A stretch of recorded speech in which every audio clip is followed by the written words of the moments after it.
Bonjour à tous et bienvenue dans Cult & Geek pour une nouvelle vidéo de presque qualité. Je suis avec l'ami Ker qui va nous parler d'un film qui s'appelle Les Gardiens de la Galaxie volume 3. Et ce film, alors on va faire la première critique, c'est celle de Ker, c'est le monsieur qui a bien aimé le film. Après, ce sera mon avis, moi je suis un peu plus mitigé. Et ensuite, donc la première partie Ker et première partie moi, c'est sans spoil. Et ensuite, on va attaquer avec une analyse un petit peu plus dans le détail pour pouvoir discuter du film. Mon cher Ker, qu'est-ce qui t'a plu dans ce film ? Bah déjà bonjour et ma réponse c'est pas tout. J'ai pas tout aimé dans ce film, mais c'est vrai que globalement par rapport aux dernières productions du MCU, je trouve que les Gardiens de la Galaxie 3 s'en sort bien. Alors déjà il y a un truc qui pour moi est évident dans cette partie sans spoil. Je vais faire vite sur la partie sans spoil parce qu'il y a plus de trucs où j'ai envie d'aborder dans la partie spoil. Le truc qui pour moi est évident, c'est que c'est un film particulier du MCU. Pourquoi ? Parce que c'est davantage un film de James Gunn qu'un film Marvel. À mon sens, c'est un film de Gunn avec ses potes. Il y a un élément qui se déroule au même moment et qui, moi, me le fait vraiment confirmer cela, c'est que Disney fait la grosse promo sur Secret Invasion, genre au moment où les Gardiens de la Galaxie 3 sortent. Donc, en mode, bon, les Gardiens de la Galaxie, si ça marche, c'est très bien, on le pousse quand même un peu. Mais c'est pas le MCU et c'est pas l'avenir du MCU. Pourquoi ? Vous le savez sûrement. James Gunn est parti chez DC et là très clairement dans ce film, il fait aussi pour moi sa promo, la promo de ce qu'il est capable de faire et de ce qu'il va faire chez DC, mais pas chez Marvel. Alors il y a une première partie dans le film très clairement qui moi m'a un peu déçu. Et elle est assez longue. C'est une partie qui est une partie où le film est perfectible et parfois un peu lourdingue. Il y a un faux rythme qui m'a braqué au début. Il y a aussi pour moi quelque chose qui explique cette difficulté à rentrer dans le film. C'est qu'en fait, j'ai une certaine rupture avec les gardiens. Il y a une difficulté à recréer ce lien. La rupture, elle vient de quoi ? Elle vient du film de Noël qui m'a pas trop plu. Et elle vient surtout du traitement qu'a été celui des gardiens dans Thor Love and Thunder, de la promesse qui a pas du tout été tenue de nous faire les Asgardiens de la galaxie, même des Gardiens de la Galaxie 2 qui étaient très en dessous à mon sens du premier, même s'il n'était pas ridicule. Donc je trouve que la mayonnaise ne prend pas tout de suite. Et un des éléments qui explique ça, et c'est en discutant avec un ami qui a souligné le truc et il a raison, c'est que en fait les éléments qui nous font aimer les Gardiens de la Galaxie ne sont pas là au début. Il y a des personnages qui ont la tête ailleurs, il y a des personnages qui sont pas là, etc., etc. Sans rentrer dans le détail, qui fait que finalement la mayonnaise ne prend pas tout de suite. Voilà. En fait, globalement, à côté de ça, les ajouts, donc que ce soit, ça, tu en parleras, mais Adam Warlock, le maître de l'évolution, etc., sont pas folichons. Et on n'a pas un film qui, pour l'instant, crève l'écran. Et puis, quand les choses se mettent en place, quand les gardiens se révèlent, quand des liens se tissent, quand les persos redeviennent eux-mêmes, ou quand il peut y avoir des conflits entre eux, quand ils travaillent bien finalement les relations et les différents gardiens, le film décolle et ce décollage est symbolisé par une des meilleures scènes du MCU pour moi. Globalement, si je vous dis dans un couloir, vous allez tout de suite comprendre, qui est vraiment une scène qui, je pense, va marquer, qui est une scène qu'on reverra à plusieurs reprises, qui est très probablement une des scènes de Gunn dans tous les gardiens qui sortira du lot. Et c'est le décollage. C'est le décollage avec... donc là, on est globalement sur le dernier tiers du film, mais à partir de là, c'est un quasi sans faute pour moi, avec le retour de l'humour qui fonctionne, une superbe BO. Enfin voilà, et puis en effet de l'émotion. L'émotion, c'est quelque chose qui revient énormément dans les différents avis autour du film. Je trouve que le film est touchant en effet, mais je m'attendais à autre chose et peut-être à un peu plus.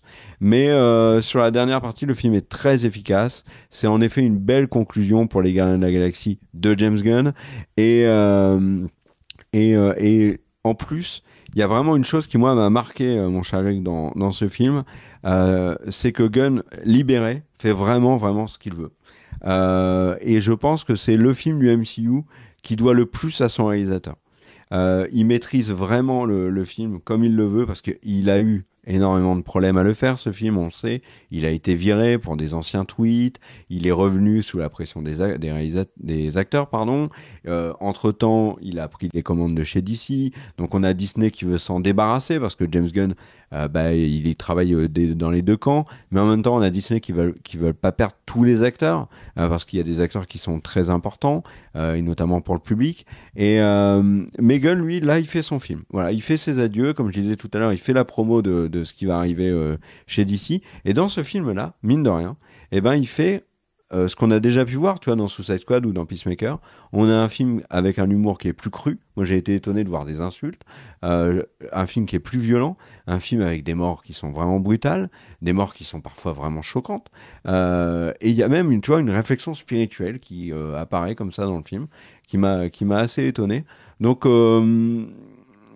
un film qui est étonnant. Mais, pour conclure, un film qui sert davantage Gunn et ses gardiens que Marvel, parce que, mine de rien, James Gunn là s'en va.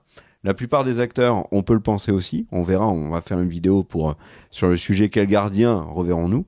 Mais en tout cas, pour Marvel, c'est comme si ce film n'existait pas, en fait. Dans le MCU, qu'est-ce qu'ils vont en tirer ? Je sais pas. C'est très étrange hein, comme film. Ça me fait penser au film The Flash, tu me diras si tu penses un peu pareil. Le film The Flash, Gunn arrive après. On sait que c'est un soft reboot. Ce qui va être développé dans le film, au final, va pas avoir d'impact. Là, c'est un peu pareil avec les Gardiens de la Galaxie. Donc voilà. Et toi, mon cher Greg, donc beaucoup moins emballé. Alors même si mon emballement n'est pas total, mais toi, moins emballé. Effectivement, moins emballé que toi. Moi, je suis ni chaud ni froid sur Gunn. Il a fait des trucs sympas, il a fait des trucs nuls. Donc je vais pas kiffer un film ou pas kiffer un film pour lui, ou en tout cas j'y vais pas en attendant quelque chose d'un réalisateur. Et du coup donc je suis allé voir le film et je m'attendais à voir un gardien et là surprise parce que du coup c'est un... Est-ce que c'est un film des Gardiens de la Galaxie ? Oui, dans le fait qu'il y a les personnages, mais dans l'esprit, pas du tout. C'est un film que je suis allé voir en me disant c'est un film qui va être divertissant, sympathique, des petites piques, de la bonne musique, etc. C'est un film qui est globalement très triste, ce qui n'est pas une mauvaise chose en soi, hein, mais là je vous fais le début en disant attention à vos attentes avec le film. Le premier point, donc, c'est que c'est un film qui est très triste.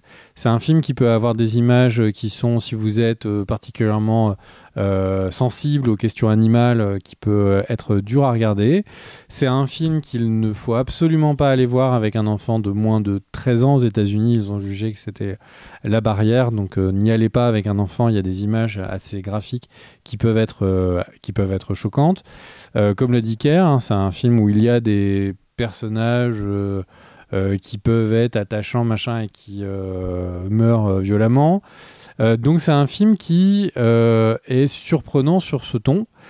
C'est un film dont j'ai pas du tout kiffé la musique. Alors évidemment, il y a Radiohead Creep au début qui est une super belle musique, mais globalement, j'ai trouvé que les musiques portaient mal l'histoire. La musique, c'est toujours une histoire de goût, donc je comprends complètement si quelqu'un a un avis inverse. Et c'est un film qui est...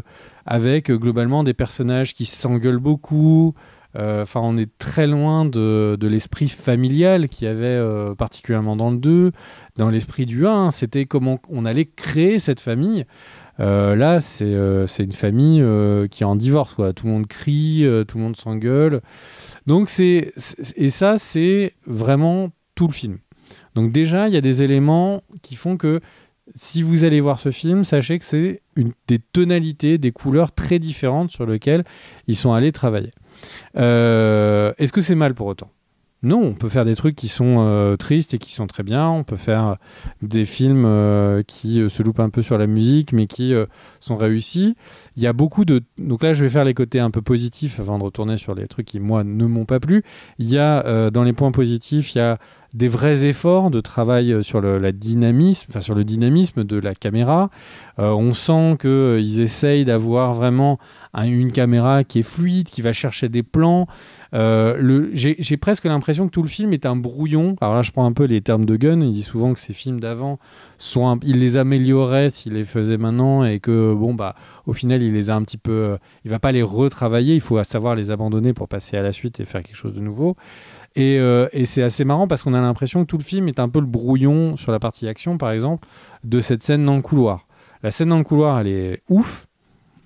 Les autres scènes d'action sont de bien à pas mal, mais il n'y en a aucune qui est du niveau, qu'une autre qui est du niveau de ça. Donc on a vraiment l'impression que c'est comme si son attention était focalisée sur des scènes qui avaient mérité vraiment beaucoup de travail et que les autres sont un peu plus mineurs et du coup il fait des choses qu'on a déjà vues. Il y a, sans vous spoiler, il y a on saute avec des flammes derrière, il y a un vaisseau qui va s'arrêter derrière nous. Là j'ai un petit peu sur les parties qui me plaisent pas, mais le truc c'est que le film par rapport aux autres films de Marvel qui ont eu beaucoup de problèmes sur les trucages, le film a son look. J'ai pas l'impression que les trucages, il y a des moments qui ont été loupés, et le look du film, s'il vous plaît, il y a des trucs qui sont réussis. C'est pas trop mon style, c'est pas trop mon délire dans le look, mais ce que j'ai vu était réussi. Et maintenant, il y a une deuxième partie du film qui, elle, est vraiment son point fort sur les émotions, sur Rocket. Et Rocket est vraiment l'âme complète du film. Et la dernière partie sur Rocket est vraiment rehausse tout le film. Il n'y aurait pas cette deuxième partie. Je pense que le film se ferait désosser total. Mais cette partie sur Rocket fait qu'on part avec un sentiment qu'on a vu une œuvre. Certes, une œuvre grand public, ce que vous voulez, mais qu'on a vu une œuvre qui avait un propos. Et ça, c'est toujours bien, c'est toujours mieux, et c'est un film qui, comme souvent les producteurs chez Disney aiment bien le dire, ils aiment bien dire qu'ils veulent des films avec du cœur. Là, c'est un film qui a du cœur sur cette deuxième partie. Les éléments, moi, qui ne m'ont pas plu, c'est qu'on a une pauvreté d'idées à plein de moments qui est quand même un peu dommage. On a peut-être 3 ou 4 fois des plans avec tous les gardiens au ralenti qui avancent. Premier, c'est sympa. Deuxième, ok. Troisième, on a l'impression qu'à chaque fois qu'il marche... Enfin, franchement, on pourrait caricaturer le film assez facilement en disant à chaque fois qu'ils marchent tous ensemble dans la rue, d'un seul coup, tout est en ralenti. Surtout que c'est des plans qui sont piqués à l'étoffe des héros, qui était un grand film sur la conquête spatiale. Donc là, ça fait beaucoup de fois le même plan piqué à un film, quoi. Il y a la bande-son, donc, comme j'en ai parlé, bon, ça c'est du subjectif. Il y a le début du film qui manque atrocement de rythme. Il y a le fait de voir des personnages qui sont très bizarrement travaillés. Il y a des éléments autour de Star-Lord qui peuvent du coup être assez parlants. On le voit dans le trailer, donc je vais me permettre d'en parler. On voit vraiment dans les premiers instants, on voit Star-Lord qui a l'air d'avoir un problème d'alcoolisme, et en fait il se lève, pouf, il n'y a plus rien. Il y a des personnages qui ont des soucis qui, on claque des doigts, ils les ont plus. Il y a il écrit les gardiens. Moi, j'avais l'impression d'avoir une espèce de truc où la première couche de l'histoire sur les gardiens, la première gestion des relations entre les personnages, c'est des enfants de 6 ans, 7 ans. Ils sont tous en train de crier, toutes les émotions sont exacerbées, ils sont pas contents, ils s'en mettent sur la gueule, ils s'insultent, et puis après, en fait, allez, vas-y, on va jouer ensemble. Et puis après, ça c'est une couche sur comment est-ce que les personnages agissent, et après il leur met des dialogues d'adultes pour justifier ça. Mais ça fait quelque chose qui est assez étrange, parce qu'on sent que ces personnages, James Gunn, il a l'air de les adorer. Enfin, on sent qu'il y a un amour et un soin qui est mis sur ces personnages, surtout sur la deuxième partie du film, ça se sent. Mais en même temps, c'est le moment pour montrer qu'en fait Drax est quelqu'un de génial. C'est le moment où on montre qu'il est complètement débile. Enfin, je comprends pas ce que le film veut mettre en avant avec ces personnages. Il veut mettre en avant que c'est tous des demeurés. enfin, il y a des messages qui sont assez contradictoires et qui sont étonnants.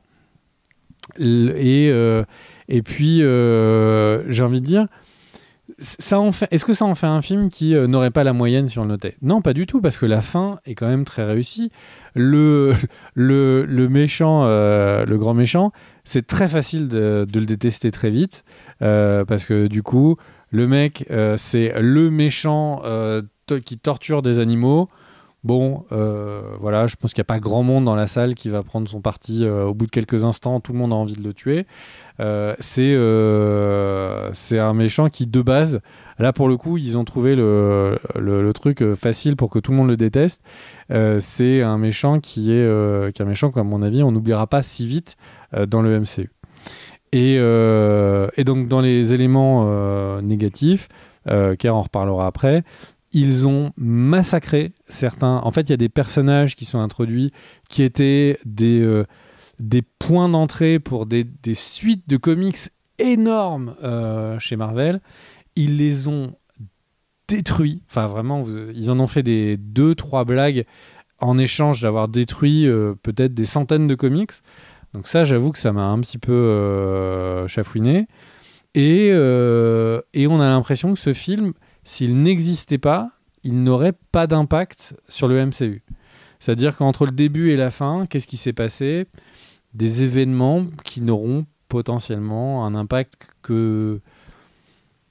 Enfin, vraiment, je pense qu'on pourrait sauter ce film et je ne serais pas surpris qu'une explication en un mot dans le film d'après suffise à tout remettre, en fait. Et c'est dommage. Voilà. C'est dommage parce qu'il y a des très bonnes choses dans ce film. Et il y a des éléments qui peuvent être un petit peu chagrinants ou agaçantes. Mais surtout, ce que je retiens, c'est de vous prévenir, n'y allez pas en pensant que vous allez voir Les Gardiens 1. C'est pas du tout ça. Le film est très différent. Et Kerr a donné plusieurs raisons. Je vais lui redonner la parole. Kerr a donné plusieurs raisons. Hein. C'est un film, James Gunn ne devait pas le faire, puis il le fait. Donc il le fait avec une liberté inhabituelle. Mais vraiment, enfin, je ne comprends pas ce que fait Marvel avec le MCU. Ils sont en train dans un film qui du coup est un film qui est passable dans le sens où on pourrait le passer, pas dans le sens que c'est qualité, parce qu'encore une fois la deuxième partie est bien mieux. Mais le truc c'est que ils vont détruire des personnages qui sont extraordinairement importants pour la suite. Je ne comprends pas du tout ce qu'ils sont en train de faire. Kerr, tu voulais parler donc d'une deuxième partie, plus analyse, peut-être même que tu veux réagir à ce que j'ai dit. Et passer bah, je vais réagir à ce que tu as dit dans la partie spoil. Donc si vous n'avez pas vu le film, merci à tous d'avoir regardé cette vidéo. Et puis si vous voulez rester, continuez. Il y a plein de trucs que tu as dit dans le côté négatif du film, donc ce que tu présentes comme négatif, où je te rejoins mais totalement. En effet, c'est un film qui est étonnamment en rupture avec le premier. C'est un film qui est en effet pour un public qui est âgé.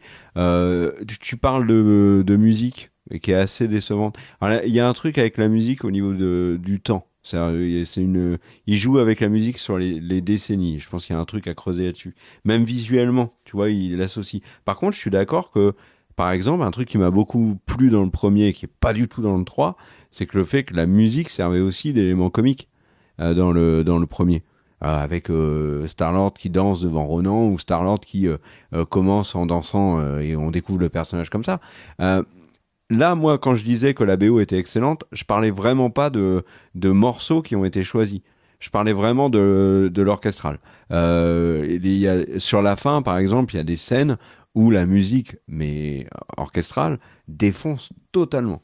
C'est assez rare dans le MCU, je trouve. Il y a des, tu vois, la dernière BO qui m'a vraiment scié en deux sur Marvel, c'est la BO de Eternals, qui était vraiment géniale. Le thème était génial. Il y avait plein de morceaux qui sortaient vraiment du lot. Donc là, je suis d'accord avec toi sur plein de points. Un des éléments quand même où j'ai un bémol, c'est par exemple quand tu dis Star-Lord au début, il est alcoolique puis il zappe le truc.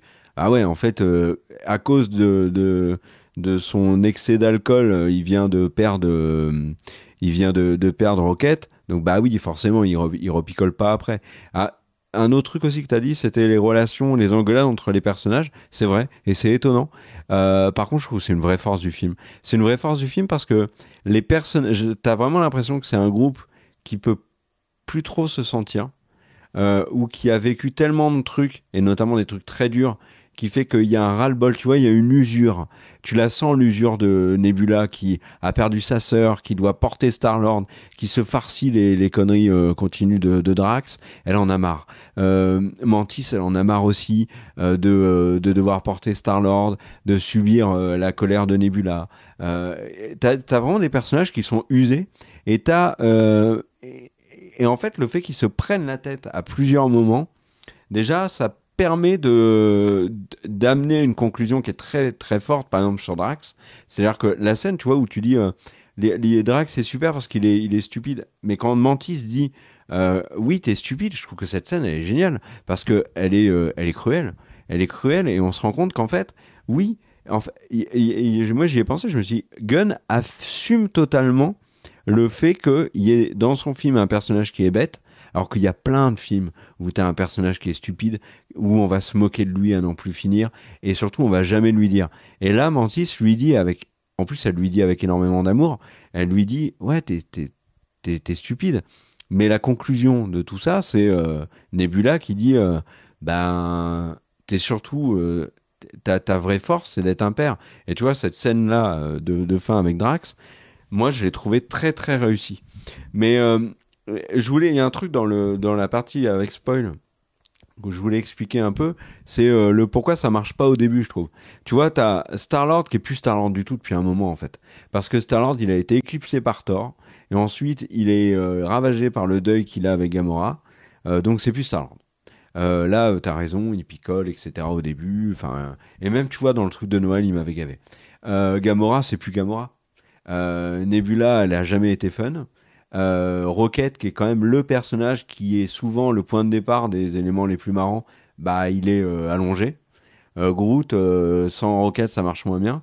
Bref, tu fais tout le début du film avec Mantis, Drax et Nebula qui sont et Drax, bah tu commences à être un peu usé, je trouve qu'il tourne en rond. Donc le début du film, il est pas drôle. Il est pas drôle. Avec côté de ça, t'as Warlock qui est complètement loupé, mais je pense on en reparlera dans une autre vidéo, mais en fait, Adam Warlock, ils l'ont ravagé. Ils l'ont ravagé et c'est un mystère total. Il faudra qu'on se penche dessus sur pourquoi est-ce que James Gunn nous parle d'Adam Warlock depuis des années pour en faire un clown de service. Tu disais en off un énième clown, mais oui, oui. Pourquoi je trouve même que le maître de l'évolution est globalement loupé. Donc, mais je trouve qu'après, tu vois, quand Rocket revient, quand Gamora commence à s'adoucir un petit peu, bah, l'humour revient aussi, ça marche mieux, tu vois. Par exemple, la scène où ils font le plan et ils disent, allez, on va, alors je sais plus si c'est à gauche ou à droite, c'est à gauche, je crois, ou à droite, bon, on s'en fiche. On va chercher Mantis et puis Nebula, et puis en fait, ils sont derrière sur les gros monts. Il y a plein de moments comme ça où l'humour refonctionne. Et ça, c'est très chouette. Jusqu'à la fin où on a, je trouve, une séparation des gardiens qui est très réussie. Je le redis, mais je trouve que... Et c'est même un peu trop happy end. Mais le Drax en perd, bah, c'est une conclusion parfaite pour le personnage. Euh, Nebula a une belle conclusion. Tous, en fait, ils ont tous une belle conclusion, même si, pour moi, un des gros points faibles du film, il y a quelques moments loupés. Pas loupés, mais manqués. Quelques moments manqués. Le premier, moi j'aurais adoré que tu sais la scène où Krillin, je sais plus comment on le dit, enfin le frère de James Gunn, joue avec la fléchette de Yondu et il voit Yondu et tout. Moi j'étais persuadé qu'à la fin de la scène on se rendait compte que c'était Cosmo qui contrôlait la fléchette depuis le début.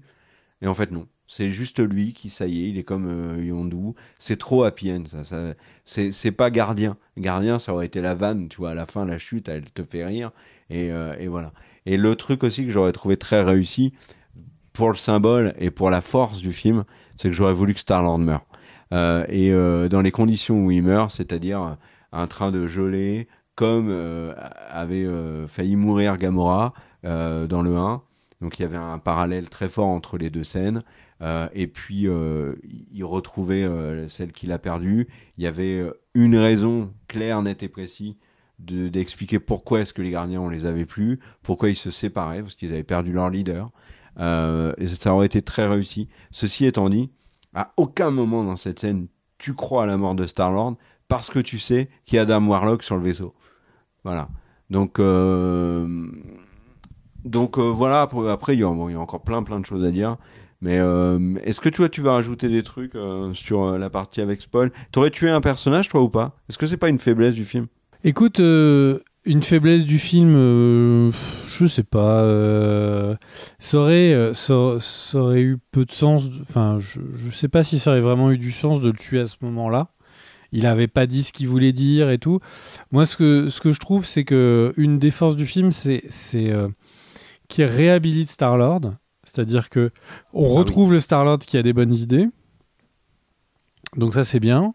Je suis tout à fait d'accord sur Star-Lord. Il est vraiment réhabilité dans le film. Et moi, je suis content qu'il sorte de l'ombre de Thor. Parce que c'était agaçant. Surtout quand on voit le massacre des gardiens qu'ils ont fait dans Love and Thunder. Comme si, tu sais, moi, j'ai vraiment, en voyant Love and Thunder, je me suis dit, Taika Waititi n'aime pas James Gunn. Il n'aime pas ce qu'il a fait dans la galaxie. Il massacre le tout. Enfin bref, Adam Warlock, t'en penses quoi? Bah c'est ça la catastrophe dont je parlais. C'est-à-dire que Adam Warlock, c'est un personnage qui est extrêmement important dans les comics. C'est un facilitateur, c'est quelqu'un qui va amener beaucoup d'informations. Et là, donc tu me parlais de ce que je te disais avant, c'est que là, on a un Adam Warlock qui est le débile avec des super pouvoirs dans l'espace numéro 50. Enfin, concrètement, on a c'est le nouveau Thor. Il a des pouvoirs, il est un peu idiot. C'est exactement l'équipe des gardiens. Ça fait beaucoup de gens qui. En fait, l'avenir du MCU, on a un peu l'impression que c'est des débiles dans l'espace avec des gros pouvoirs et les Marvels, quoi. Ça fait vraiment pas rêver du tout, quoi. Petite remarque comme ça, t'as pas l'impression que James Gunn a un peu savonné la planche pour Disney? Parce que Adam Warlock, très clairement, c'est un personnage qui doit avoir un rôle majeur. Dans les comics, tu l'as dit, c'est un personnage important. C'est surtout un personnage qui est jamais vraiment méchant, jamais vraiment gentil, qui est très complexe, qui a d'énormes pouvoirs, qui, on le sait, notamment dans les comics, fait face à Thanos, etc. Là, il leur laisse entre les mains potentiellement un personnage qui pourrait avoir un grand rôle face à Galactus, par exemple. Et là, comme tu l'as dit, c'est un personnage qui est assez ridicule. Les personnages qui restent en place à la fin, ben, il a extirpé c'est pour ça que je disais que c'était vraiment un film de Gunn pour Gunn, tu vois, pour sa promo et tout, parce que j'ai l'impression qu'il extirpe du film et du MCU des acteurs qui incarne déjà les meilleurs personnages et des acteurs qu'il a envie de récupérer. Là où c'est une blague, c'est qu'il réussit quand même à placer son frère, qui est un personnage qui est plus que absolument pas charismatique, en gardien à la fin du film. C'est-à-dire que lui, il se barre du MCU, mais il met son frère en gardien pour qu'il reste. Il l'était déjà à la fin du deuxième, surtout. C'est une blague intersidérale. C'est le mec à qui ils avaient mis un costume en disant « Bon, tu nettoies les chiottes, mais toi aussi, tu fais partie de l'équipe avec nous. » Enfin, et là, d'un seul coup, il est membre du groupe, quoi. C'est, enfin, ouais. Je suis vraiment circonspect sur.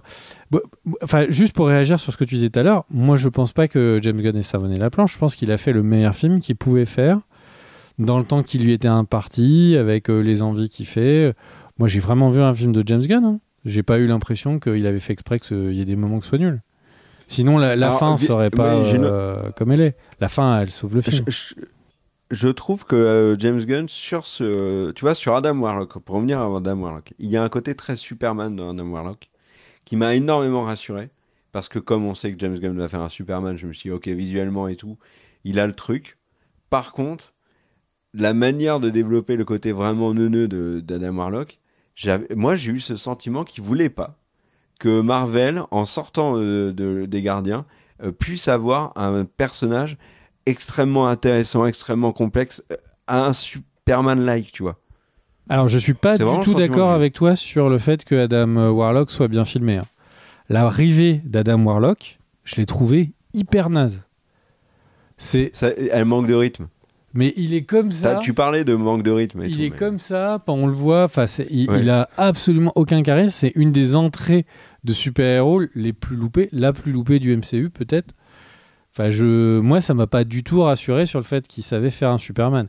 Il y a le plan qui est utilisé dans les bandes annonces où il vole comme ça dans la ville.